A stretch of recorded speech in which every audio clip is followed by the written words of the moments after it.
तो जो आपको मैं कहानी सुनाने जा रहा हूँ उसका नाम है काले हाथ।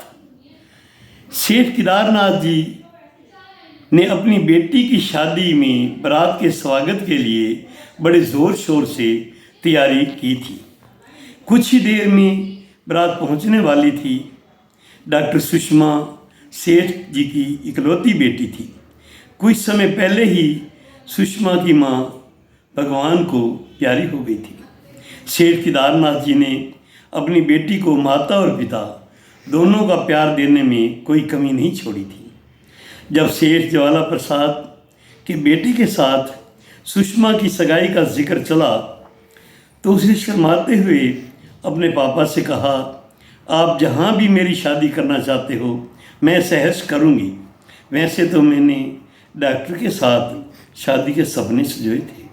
खैर, आपने जो मेरे लिए सोचा है अच्छा ही होगा।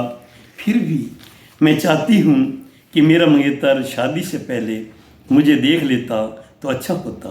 सेठ जी ने हंसते हुए कहा, बेटी, सेठ ज्वाला प्रसाद का परिवार सुलझा हुआ परिवार है, पुराने विचारों का है। वे शादी से पहले लड़के और लड़की का मिलना ज़रूरी नहीं समझते। जहाँ तक एक डॉक्टर से शादी की बात है, अमन भी सेठ का इकलौता बेटा है। यहाँ भी इतना फैला हुआ कारोबार है, सब तुम्हारा है, तुम्हें डॉक्टरी करने की ज़रूरत ही नहीं रहेगी। ये कहकर उन्होंने बेटी को शांत कर दिया। बारात सही समय पर आ गई। सुषमा की सहेलियाँ दूल्हे को देखने छत की ओर भागी। नीचे आकर सुषमा से बोली, दूल्हा तो लाखों में एक है, सुंदर तो इतना है कि नज़र ही नहीं ठहरती। इतना सुनते ही सुषमा को डर सताने लगा, कहीं मेरा सांवला रंग देखकर वे मुझे नहीं पापा की परख गलत नहीं हो सकती। ये सोचकर वह शांत हो गई। बराती बारात के स्वागत व भोज की बहुत प्रशंसा कर रहे थे। सब बारात के लिए बनाए गए पकवानों को बहुत अच्छा मान रहे थे। तभी दूल्हा वेदी पर पहुंचा। पूजा आदि के बाद पंडित जी ने सेठ केदारनाथ को बेटी बुलाने को कहा, क्योंकि फेरों का वक्त हो चुका था। सजी धजी सुषमा सहेलियों के साथ मंडप पर पहुंची। उसका चेहरा घूंघट से ढका हुआ था, परंतु हाथ बाहर थे। जैसे ही दूल्हे की नज़र उसके हाथों पर पड़ी, दूल्हे ने अपना सेहरा उतार कर फेंक दिया और चिल्लाया, मैं ये शादी नहीं कर सकता। जिस लड़की के हाथ इतनी काले हैं वह खुद कैसी होगी। इतना कहकर अपनी गाड़ी की ओर चला गया। सेठ केदारनाथ ने सेठ ज्वाला प्रसाद जी के पैर पकड़ लिए और बोले, दोस्त, मेरी इज्जत। आगे शब्द मुंह से नहीं निकले। ज्वाला प्रसाद समझाता हूँ कहकर बेटे के पीछे लपके। सुषमा ने अपने पापा से कहा, काश आप मेरी बात पहले मान लेते, अभी भी कुछ नहीं बिगड़ा। शायद हमारी किस्मत अच्छी थी जो इसने यहीं पर अपनी औकात दिखा दी।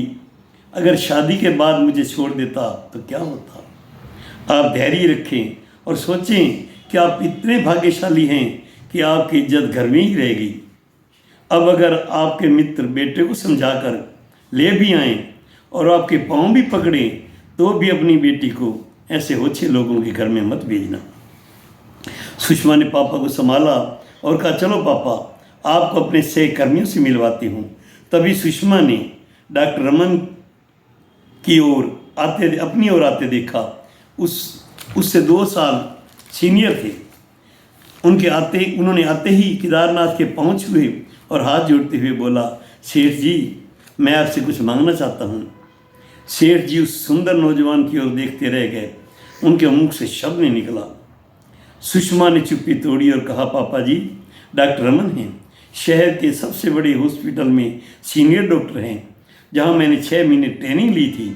डॉक्टर रमन ने कहा, सेठ जी, मैं आपसे हुनर भरे हाथ मांगना चाहता हूँ।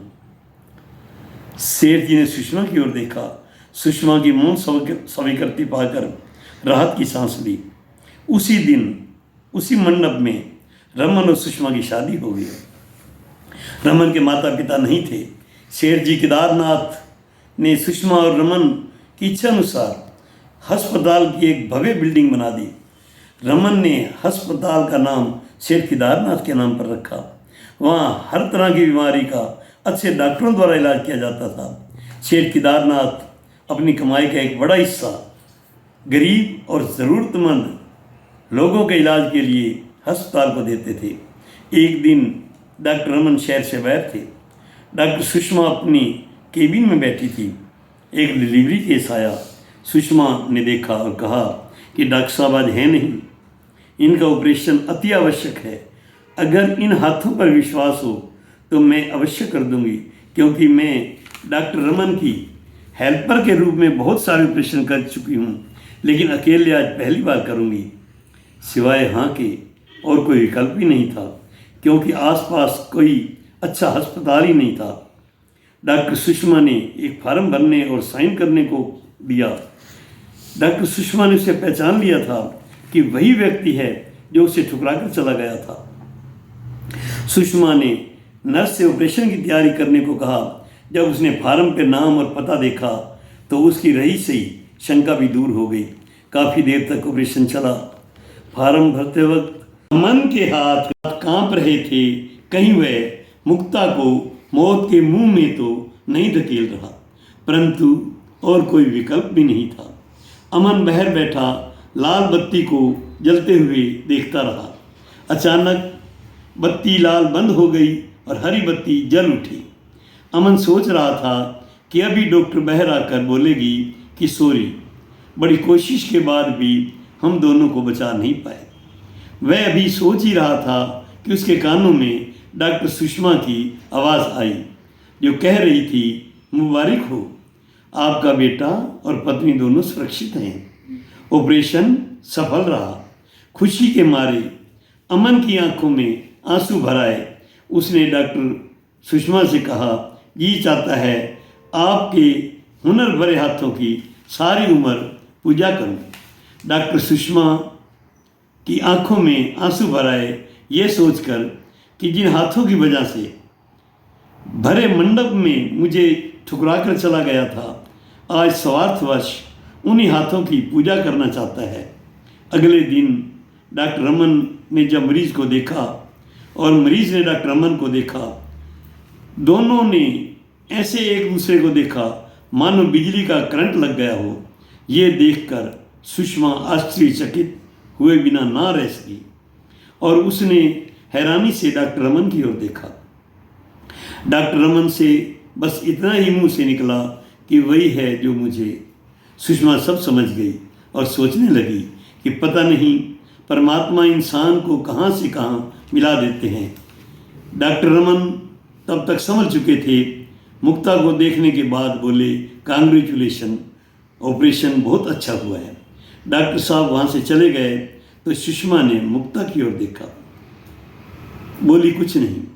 मुक्ता ही बोल उठी, दीदी आप दोनों बहुत ही खुशकिस्मत हैं जो हीरा हीरे के पास और कंकर कंकर के पास चला गया है। तो क्या अमन का बिजनेस सब कुछ कर्ज में डूबा है दीदी? दुनिया का ऐसा कोई ऐब नहीं जो इनमें ना हो। इसके आगे के शब्द मुक्ता के आंसुओं में डूब गए। जय श्री राम।